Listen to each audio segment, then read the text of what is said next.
Oi, turma, do livro O Evangelho de Maria Madalena, José Lázaro Boberg, no capítulo 11, Maria Madalena, nos Evangelhos Gnósticos, na parte 5, eis um livro gnóstico fascinante que tem levado vários escritores a escrever grossos volumes sobre ele, o Evangelho de Tomé. Sem qualquer pretensão em igualar-me aos grandes pesquisadores e escritores de renome, eu também, pela curiosidade e fascínio que o tema me despertou, ousei escrever sobre ele. O livro O Evangelho de Tomé, O Elo Perdido. Dos livros banidos pela Igreja, aquele que a maioria dos estudiosos considera mais próximo aos verdadeiros ensinamentos de Jesus e da Igreja primitiva é o Evangelho de Tomé. Ele faz parte dos evangelhos de primeira geração, ao lado do evangelho que, de 30 a 60 anos depois da morte de Jesus. Este evangelho permaneceu enterrado, sendo descoberto junto a outros documentos gnósticos na famosa biblioteca enterrada em Nag Hammadi, somente em 1945, no Egito. Quem lê este livro percebe a outra face dos primórdios do cristianismo e o impacto causado por ele no contexto doutrinário ortodoxo. Proporciona aos estudiosos uma reavaliação do cristianismo que chegou até nós. Talvez seja, ao lado de outros gnósticos, uma das mais importantes descobertas arqueológicas do século XX, ele contém apenas 114 máximas, sem relatar histórias de milagres. Não tem parábolas, não descreve a última semana de Jesus, suas últimas horas, sua morte, nem a ressurreição. Ele é anterior aos evangelhos de segunda geração, 60, 90 anos antes de Cristo aproximadamente, chamados de canônicos, atribuído a Marcos, Mateus, Lucas e João. E tem um serzinho me chamando aqui. Como vocês bem sabem, tem uma figura que vai lá beber água e aí volta para me dizer, fui lá beber água. Vocês vão me ver passando a mão aqui, é ele. Ele sempre vem fazer isso. Aí, continuando. Ele não sofreu alteração pela tesoura da igreja. Dos livros banidos, é aquele que a maioria dos estudiosos consideram mais próximo dos verdadeiros ensinamentos de Jesus e da igreja primitiva. Dá o que pensar. Para os pesquisadores de renome internacional, Bart Ehrman, Elaine Pagel, entre outros, os canônicos foram construídos ao longo do tempo, principalmente a partir do Concílio de Nicéia, em 325, sob a égide do imperador Constantino. O Evangelho de Tomé é apenas uma lista de máximas, frases nuas, que teriam sido pronunciadas por Jesus. Então vamos lá. Os evangelhos canônicos, deixa eu marcar que senão depois eu esqueço. Os evangelhos canônicos foram escritos e aceitos no Concílio de Nicéia,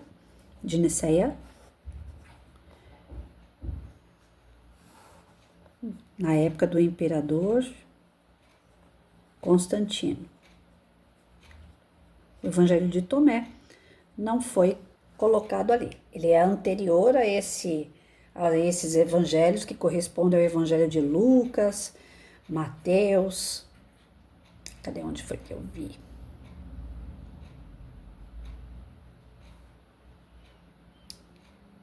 Eu perdi, gente. Cadê os evangelhos? Depois eu vou ter que achar de novo. Eu acabei de falar, não falei para vocês que eu esqueço? Ele não sofreu alteração pela tesoura da igreja, dos livros banidos. Ah, tá aqui em cima. Então, esses evangelhos canônicos, eles são baseados, né, através de Marcos, Mateus, Lucas e João. E esses evangelhos foram feitos na época de Constantino, né, 325 anos depois de Cristo. Ali tem as máximas, tem as parábolas, tem o Apocalipse. Nesses evangelhos eles citam uma série de coisas sobre Jesus. No Evangelho de Tomé, apenas uma lista de máximas, frases nuas que teriam sido pronunciadas por Jesus, para algumas semelhantes às que constam nos canônicos. Algumas são parecidas com o que tem no canônico, mas contém também outras máximas inéditas que não constam no Novo Testamento. Estas, em especial, despertam a curiosidade entre os estudiosos do cristianismo primitivo. Ele diferencia, portanto, dos canônicos, já que esses últimos são narrativos, enquanto o de Tomé tem apenas frases, discurso, logions. Não vamos nos prender a esses detalhes. Então, o Evangelho de Tomé vem antes. Evangelho de Tomé, ele é semelhante aos outros evangelhos.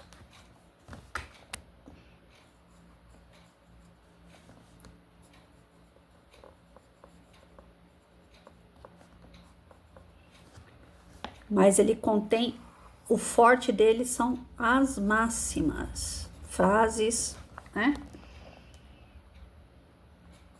A diferença, então, são essas máximas. Depois a gente vai ver, eu acho, né? Quais são essas máximas? Senão ele vai fazer a gente comprar outro livro para saber o Evangelho de Tomé. Bom, não vamos nos prender a esses detalhes e outras curiosidades nobres deste fascinante evangelho, mesmo porque não é o objetivo desse livro, não falei? Ele vai mandar a gente comprar outro livro. Aqui nos deteremos apenas nas máximas que se referem a Maria Madalena.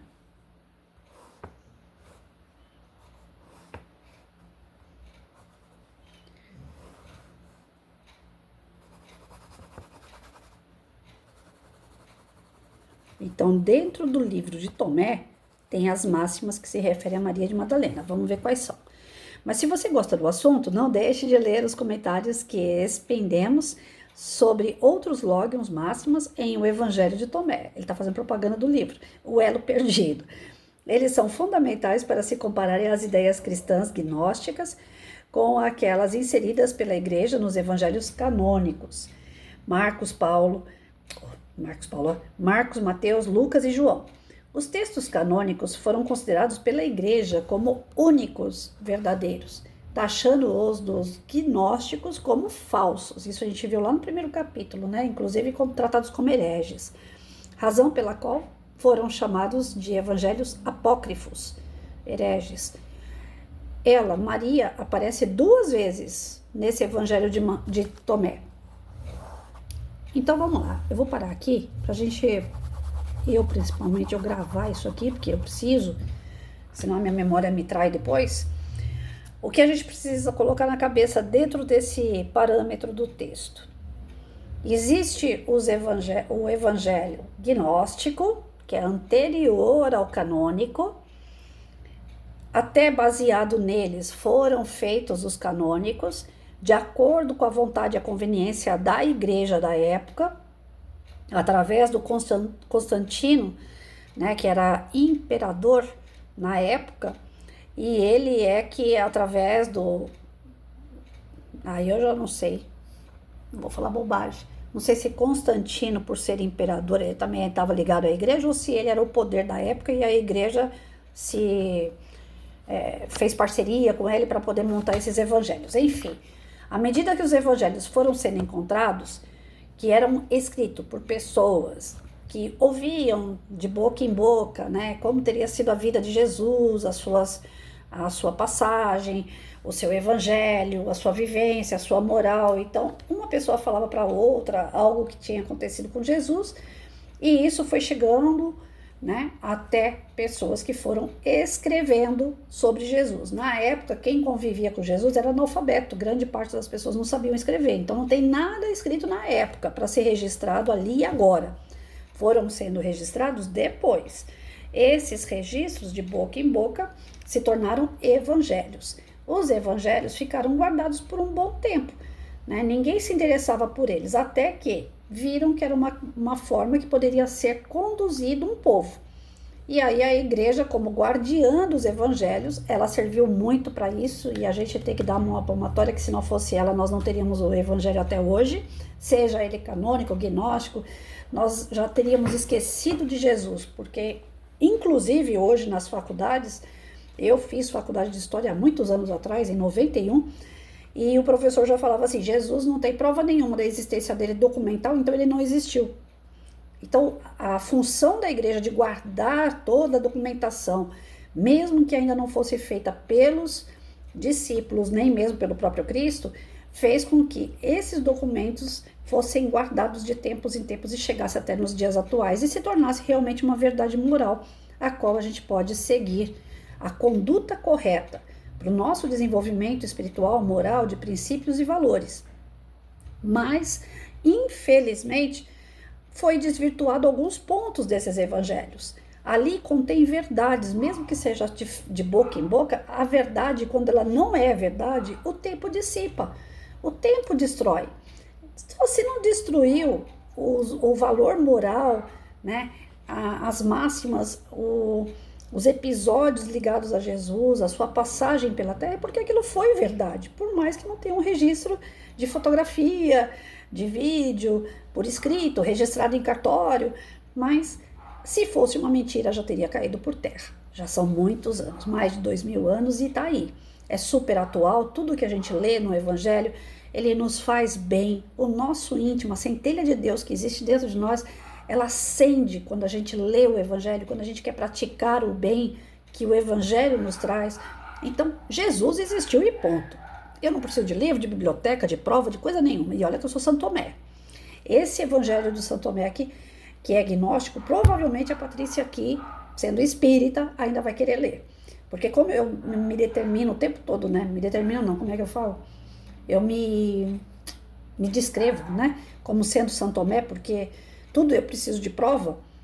A única coisa que eu acho que eu não preciso de prova é justamente a existência de Jesus e nem de Deus, porque eu sei, dentro daquilo que eu já vivi, que eles atuam na minha vida, que eles intervêm por mim, que eles têm a benevolência, eles têm a misericórdia na minha vida, e eles estão sempre fazendo o melhor por mim. Então, pelo fato de eu ter na minha vida a ação deles, eu não preciso de provas escritas, nem provas visuais, nem auditivas, para que eu saiba que eles existam. Deus, Jesus, Francisco de Assis, Maria, mãe de Jesus, eu sempre recorro a eles, e ao meu anjo de guarda, né? Ao meu anjo de guarda eu sempre falo assim, eu dei o nome para ele de Gabriel. Não sei se é homem, se é mulher, né? Porque o espírito não tem sexo. Quem tem sexo é a pessoa que está encarnada. A gente denomina um espírito para ficar mais fácil a acessibilidade de conversa com eles, a ligação com eles. Mas eles não se importam se a gente der nome de Maria, de João, porque para eles isso tanto faz. O que importa é a gente saber que eles existem em nossa vida e eles ficam felizes de serem lembrados. Então, o meu anjo de guarda nunca falou para mim assim, olha, Patrícia, eu não sou Gabriel. Até porque se ele for uma Maria e ele falar para mim que é Gabriel, talvez isso impeça de eu acreditar nele. Então, ele respeita a minha forma de chamar ele, né? Então, eu falo que como eu não tive, eu brinco com isso, hein, gente? Como eu não tive um namorado loiro, alto de olhos azuis, eu falo que o Gabriel é o meu sonho de consumo, mas eu não quero namorar com ele não, é só pelo sonho de consumo físico. E é uma brincadeira, porque eu também nunca quis namorar com loiro.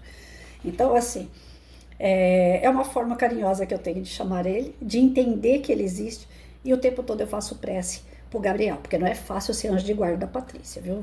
Garanto isso. Então, assim, dentro desse contexto que eu já tô fugindo, o que eu entendi? Existem, então, pessoas que foram falando de boca em boca sobre Jesus. Não era nada escrito, não era nada filmado, não era nada registrado. Então, essa boca em boca, alguém resolveu escrever uma palavra, sabe quando uma pessoa fala assim, água mole em pedra dura, tanto bate até que fura. Aí você gostou da frase, você vai lá e escreve ela, né? Porque inventar falas, a gente inventa o tempo todo. Só que alguém viu, alguém participou ou ouviu alguém dizer sobre Jesus e resolveu falar. E alguém que sabia escrever, resolveu escrever e guardar aquilo. E nessa que foi guardando, eles foram juntando, né, essas escrituras, esses registros, e foram virando evangelho. Quando virou papel, evangelho, ficou guardado por um bom tempo. Ninguém queria utilizar aquilo, a não ser nas reuniões, como Jesus fazia aquelas reuniões periódicas com as pessoas em casa ou nos montes. Esses evangelhos eram utilizados também para isso, para fazer aquelas reuniões de pessoas que comungavam das mesmas ideias e ideais. Só que, com o passar do tempo, a igreja viu que aquilo estava crescendo, viu que aquilo estava funcionando, que conseguia manipular o povo em razão de frases, em razão de ensinamentos. Então, a igreja que estava começando a ficar enfraquecida e o poder político também falou, não, vamos lá, vamos fazer alguma coisa que atrai o povo para nós e que a gente possa manipular esse povo. Infelizmente, a ideia principal era essa. Não começaram para fazer caridade, para poder fazer o bem, mas sim para poder dominar. A ideia principal era essa e isso deu certo. Só que ao mesmo passo a igreja guardou os evangelhos. Ela foi guardiã desses evangelhos. Se não fosse a igreja, nós não teríamos perdido essas palavras ao longo do tempo.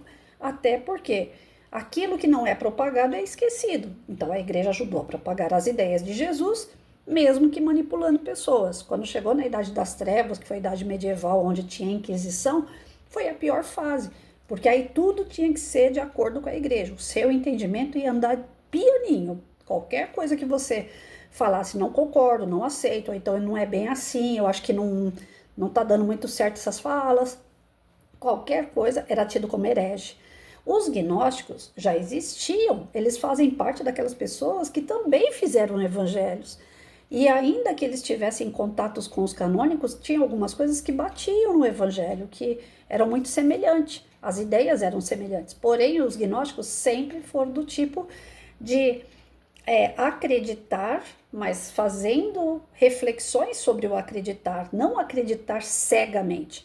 E isso a gente tem de parecido com os gnósticos. A doutrina espírita, ela é de raiz gnóstica, porque ela é questionadora. Os gnósticos são questionadores.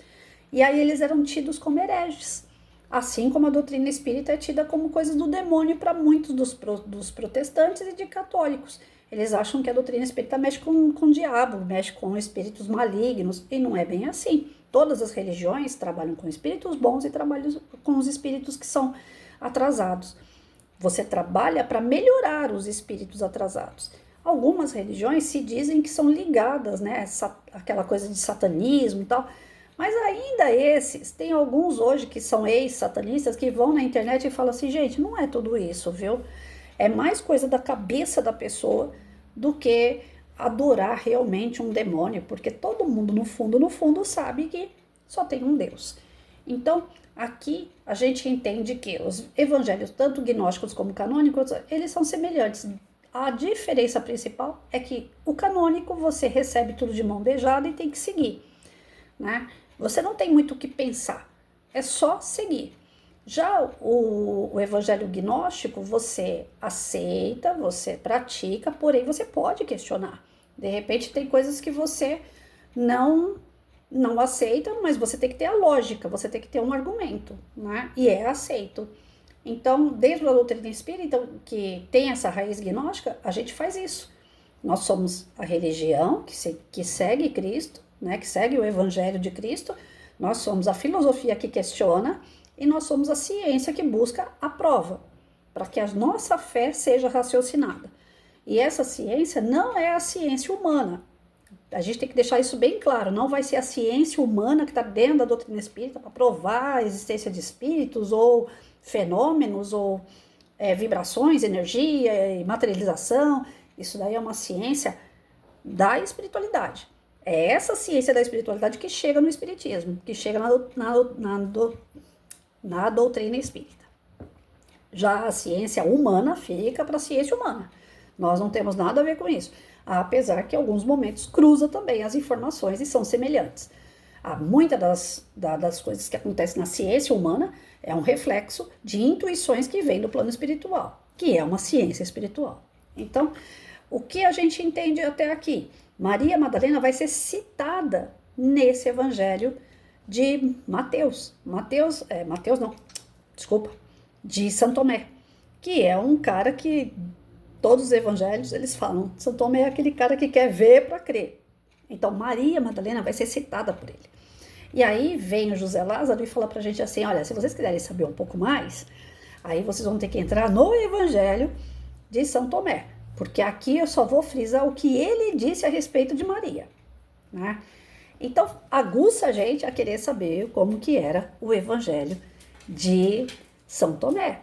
Pelo menos na minha parte já me deu curiosidade. Apesar que de vez em quando eu quero brigar com esse autor aqui, porque às vezes ele quer questionar tantas coisas que ele acaba até mexendo com um pouco da nossa fé, que é essa questão, né? Se Jesus era um homem que tinha família e Maria Madalena possivelmente pode ter sido a esposa dele. Ontem eu vi um vídeo de um espírita, que diz ser espírita, frisando. Jesus era um homem, Maria tinha Maria Madalena como esposa e tinha filhos. Outras pessoas questionam e falam, Jesus era apenas um espírito superior, co-criador do nosso planeta. Ele não tinha necessidade carnal, ele não tinha necessidade de formar família, a missão dele não era essa. Aí tem um outro vídeo que eu assisti ontem, do Geraldinho, falando assim, gente, o que importa? Não, foi o Geraldinho? Não foi o Geraldinho que falou. Foi um outro que eu não acompanho muito ele, o Haroldo Dutra. Né? Aí eu peguei um vídeo dele falando assim, o que importa? Se Jesus era um homem, ou ele era materializado, se ele realmente era só um espírito superior que veio fazer uma missão e foi embora, ou se ele veio, criou família, que importa isso? Que importa se Chico foi Kardec, se Chico foi João Evangelista, se Francisco de Assis foi João Evangelista, que importa? Assim, eu concordo, entre aspas, com algumas dessas visões, né? Para nós que somos imperfeitos, é bom saber que Jesus, mesmo sendo um espírito superior, ele estava na carne, viveu na carne e, por que não, ele amou na carne também, como Francisco de Assis amou a Clara. Só que Francisco de Assis, ele abdicou aquele amor. Eles, apesar do amor carnal que eles tiveram por estar na carne, tinham um amor de várias experiências espirituais juntos. Era um amor puro e verdadeiro. Então, qual é o mal das pessoas se unirem e estarem juntas, inclusive nessa parte carnal, mesmo sendo um espírito superior? Para mim, não muda em nada. Se o Jesus era um cara totalmente espírito e que não tinha necessidade da carne e que ele só se materializou nessa história toda, também não faz efeito nenhum em mim, porque eu acredito em Jesus e ponto. Não importa para mim como que ele apareceu. Essa questão de ficar debatendo se Francisco de Assis foi João Evangelista, se Chico foi Kardec, foi João Evangelista também, foi Francisco de Assis. Algumas pessoas ficam debatendo sobre essas coisas e perdem o fundamental da doutrina. Concordo com esse Haroldo Dutra, né, nesse ponto. Mas aí eu assisto os vídeos do Geraldinho e eu fico babando nas coisas que ele fala também, porque tudo que ele diz a respeito de reencarnações, seja do Chico, seja de Francisco de Assis, seja a questão da transição planetária, o Apocalipse, que é citado no Evangelho, onde diz que vai acabar o mundo, como que vai acabar as guerras, né? O que a gente pode fazer para melhorar, para que não haja essas guerras, para que a gente possa sofrer menos. Então, assim, cada pessoa contribui da sua forma dentro da doutrina. E, na verdade das contas, ninguém está errado. A gente buscar um conhecimento como esse aqui, mas tem tanta coisa boa, o Haroldo ontem estava falando isso, tem tanta coisa boa que você pode fazer pelo assistido, você pode ouvir o problema do assistido, você pode consolar a pessoa, aí você fica procurando para saber se Jesus era materializado, se Maria de Madalena era importante ou não era importante, o que isso faz, né, de diferença hoje para nós? Gente, é conhecimento, e a doutrina é filosofia, a doutrina busca saber as verdades, por mais que elas sejam superficiais. A gente não pode simplesmente cair de paraquedas e falar assim, eu acredito em Jesus e ponto, eu acredito em Maria Madalena e ponto, eu acredito em São Tomé, eu acredito nos evangelhos e ponto. Tá, mas quem fez? Onde fez? Como que foi? A gente tem que saber um pouquinho dessas coisas. Senão fica o conhecimento pelo conhecimento. Alguém falou e eu acreditei e estou falando também. Então a doutrina não é isso. Eu não aceito que alguém venha falar para mim assim, olha, esse aqui é um texto gnóstico, então você não deve ler ele. Ora, por quê? Se gnóstico é o princípio do espiritismo, e o espiritismo é o princípio da doutrina espírita. A doutrina espírita apareceu depois de 1800, através de Allan Kardec, mas e antes de 1800? Como é que era isso? Quer dizer que a comunicação espiritual só foi na época de Kardec? Lógico que não. Espírito é espírito, sempre se comunicou, desde quando foi criado. Agora a gente precisa entender um pouquinho de história. E aí eu puxo um pouco o sardinha pro meu lado. Eu sou professor de história minha que é aposentada, gente, então não tem como. Eu acho muito importante a gente dar uma olhada. Eu pego minha vida pessoal e escrevo, faço diário. Vira e mexe eu pego lá, 2017, o que foi que aconteceu em 2017? Poxa, 2017 meu pai tinha acabado de sair de internação, a minha mãe foi internada, a minha mãe morreu logo depois, o meu pai ficou mais 5 anos, eu fiquei cuidando dos dois ali à medida que eu pude. Aí eu olho para trás assim e falo, mas o que isso tem a ver com a minha vida hoje? Eu entendo por que eu tô doente. Eu entendo porque eu fiz muita correria, eu passei muito estresse. Então, cada vez que eu olho lá para trás, eu falo, Senhor, obrigado. Foi difícil, mas eu passei. Hoje, se acontecer algo semelhante, eu já tenho força, eu já tenho um conhecimento, eu vou saber passar. Porque eu tenho um passado que me deu estrutura. E eu tenho conhecimento desse passado, as coisas que eu acertei, as coisas que eu errei. E eu sei aquilo que eu não posso mais fazer. Então, entender de história, entender um pouquinho, né? Por mais que não tenha a realidade nas mãos, porque tudo é de acordo com falas, é de acordo com provas que cada um traz, e cada um tem uma visão diferente, nós temos que pegar o que é melhor para nós. Por isso que a gente estuda, né? Quando eu comprei o livro, eu não sabia que era agnóstico. Eu imaginava que era um livro espírita. Mas ao longo do tempo, né, por isso que houve tantos conflitos durante a leitura, e aí eu fui percebendo que é um livro extremamente gnóstico. Mas isso não impede que eu pegue dele aquilo que me serve dentro da doutrina espírita, porque tem coisas aqui que são fundamentadas para que haja lá na frente a doutrina espírita, né? E um deles são esses evangelhos, os evangelhos gnósticos, aonde então o capítulo de hoje ele está dizendo que dentro do evangelho de Tomé, que não foi aceito pela Igreja Católica, existem citações sobre Maria Madalena. E essa citação a gente vai ver partindo de amanhã.